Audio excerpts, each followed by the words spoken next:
Nag-aalangan ang Department of Migrant Workers sa ulat na nagpakamatay ang nawawalang Pinoy seafarer sa Baltimore, USA.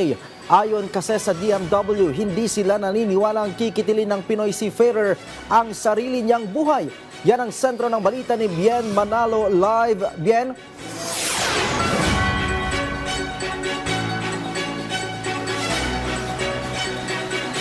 Ryan, hindi kumbinsido ang Department of Migrant Workers sa inilabas na report. Ryan, hindi kumbinsido ang Department of Migrant Workers sa inilabas na report ng Manning Agency na nagpakamatay ang Pinoy seafarer na si Ralph Anthony Bobiles na isang kadete ng barkong Prestige Ace na napaulat na nawala noon pang December 5, 2024 habang naglalayag simula sa Veracruz sa Mexico papunta ng Baltimore sa Amerika. Ayon sa DMW, hindi sila naniniwala na kikitili ng Pinoy seafarer ang sarili niyang buhay lalo pa at nakatakda umano itong ma-promote sa trabaho. Base na rin sa salaysay ng Manning Agency nito. Promoted siya. Kaya't anumang suspicion or doubt that he took his own life or should not be the primary reason kung ba't siya nawala. Kasi the circumstances, yung information ng po-promote siya nanggaling mismo sa agency.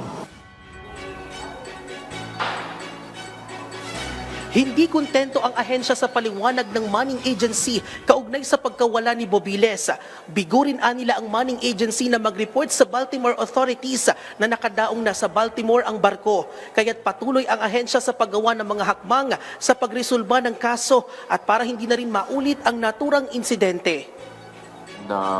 At the Department of Migrant Workers, we are taking immediate action to help the family of disappeared seafarer Ralph Bobiles.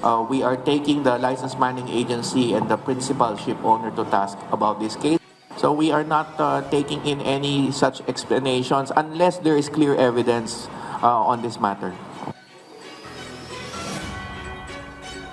Samantala, sinuspindi na ng DMW ang lisensya ng Manning Agency na Parola Maritime Agency at inatasang magsubite ng full investigation report kaugnay sa pagkawala ni Bobiles. Nakikipag-ugnayan na rin ang ahensya sa Department of Foreign Affairs sa pagresolba ng kaso. Ryan, nakausap na ni Secretary Hans Leo Kakdak ang pamilya ni Bobiles at nangakong tututukan ang pagresolba ng kaso. Nangako na rin sila ng tulong at suporta sa pamilya nito, kabilang na ang pagbibigay ng tulong pinansyala. Ryan. Maraming salamat, Bien Manalo.